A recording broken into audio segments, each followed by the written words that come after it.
Steve, one of our enduring principles, grace and generosity, lifts up the idea that God's grace continues to give and we receive. And it's a cycle.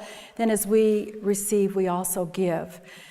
Steve Jones met with a group of Southern field leaders, and he said that grace and generosity is number one in the list for a reason. Now, we all know that they're all equal, yet God's grace and generosity has something to do with priesthood as well. Because God's grace through the gift of priesthood is a gift to the body and to the world. Can you explain how those gifts continue to be received and given? In terms of grace and generosity, we're back to the very nature of God and God's internal life and how it's then expressed in the world. So I tend to view God as the giver, the gift, which is in the life of Jesus Christ, and in all the giving, which is the spirit of generosity that then begins to work its way in the lives of people and in relationships with people. And so, if that's the very nature of God, as we look at what comes into our lives from God, we see it as all originating in God's love, God's generosity. So throughout the foundational paper, we tried to stress that the concept of priesthood, the principles of priesthood, the various priesthood offices should all be understood as expressions of God's grace. They are gifts to us. They are gifts to the church to ensure that there is effective, consistent, positive proclamation of the gospel and sharing of the gospel. But it's not just in the concepts.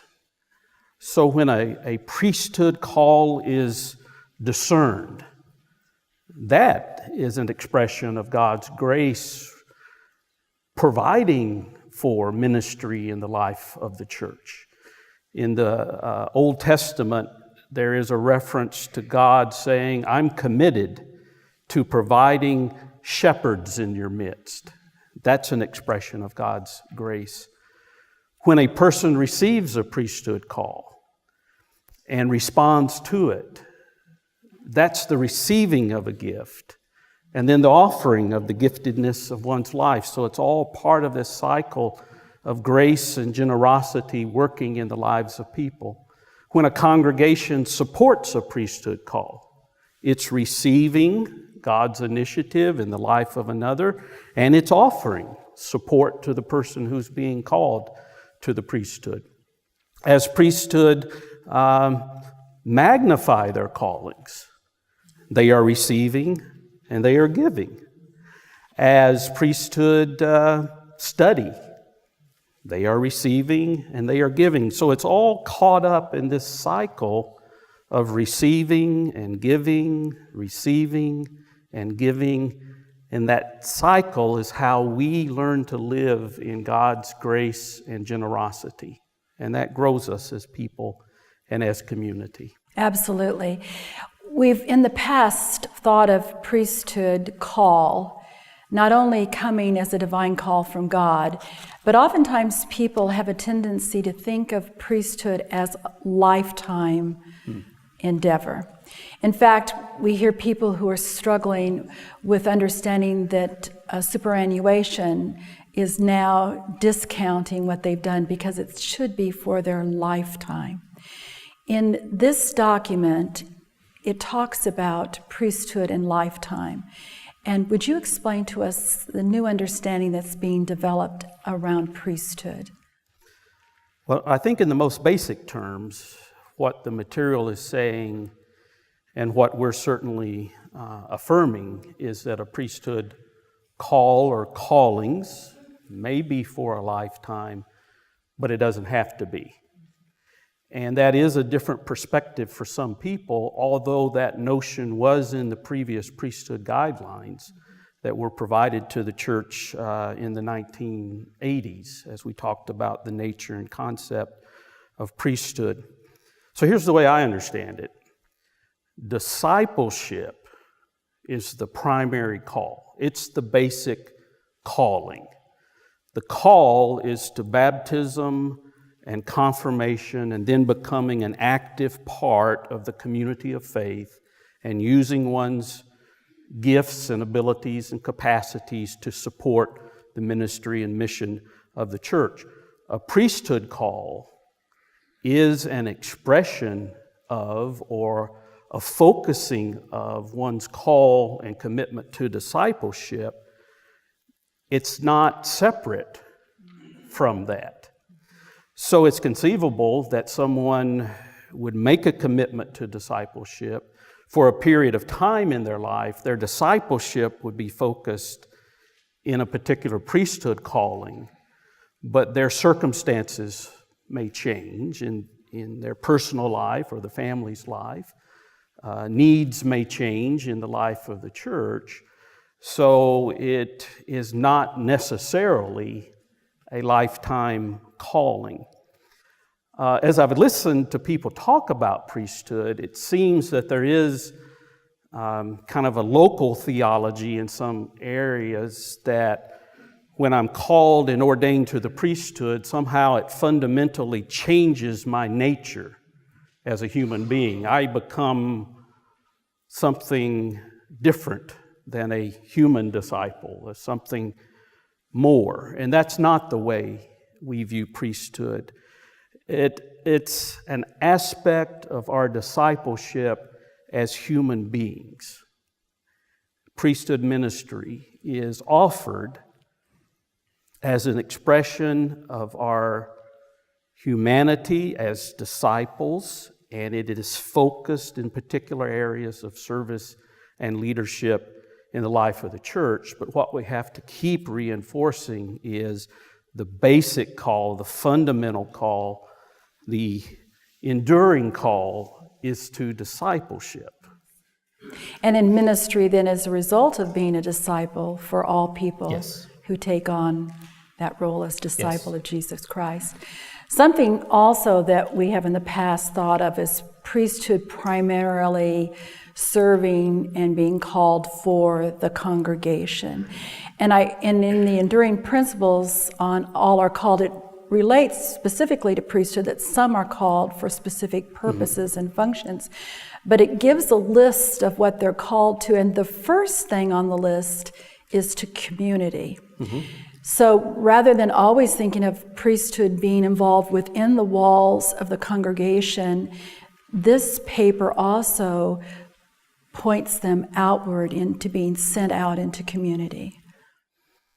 Yeah, I was shocked recently when I was in a local area at an attitude expressed among some priesthood that they were only serving in priesthood when they were functioning in a traditionally understood priesthood role, like preaching or presiding or serving the sacraments, and at other times they weren't really functioning in priesthood.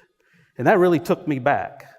That kind of compartmentalization of one's life is foreign to me, and I think it's foreign to our understanding of priesthood ministry in the life of the church. So again, priesthood is an expression of discipleship through focused ministry, specific responsibilities and roles for the sake of the church. I'm not a disciple for part of the day, and then for the other part, I am a disciple. It just doesn't work that way. It must be more holistic than that, at least in my understanding. I'm a disciple 24 hours a day, 7 days a week, 365 days of the year. So I think it follows then that if I've been called to priesthood and I've accepted that calling, then I'm functioning in priesthood ministry all the time in my life. I think on a more positive way of looking at that. In our Western cultures, there are many people who are not understanding their spirituality in terms of participating in an organized church or institutionalized forms of religion.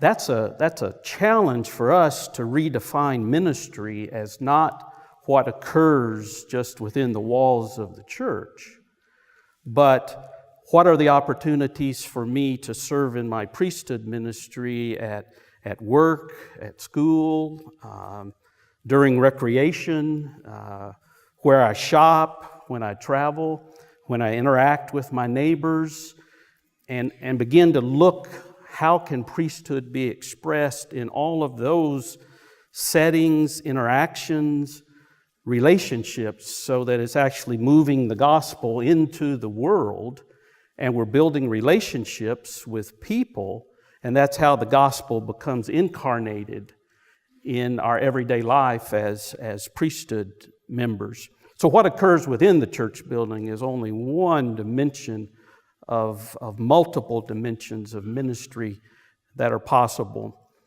So I think it's helping people understand and value the ministry that's given on a day-to-day basis. That's very important to stress as we go into the future. Absolutely. It is about daily servant ministry every day, all day long. There's the mission prayer that some of us are beginning to say every morning as a part of our spiritual practices. And that prayer reads, God, where will your Spirit lead today? Help me be fully awake and ready to respond. Grant me courage to risk something new and become a blessing of your love and peace. And I think that's what you're talking about, is being open to that Spirit leading us every day in our roles as priesthood.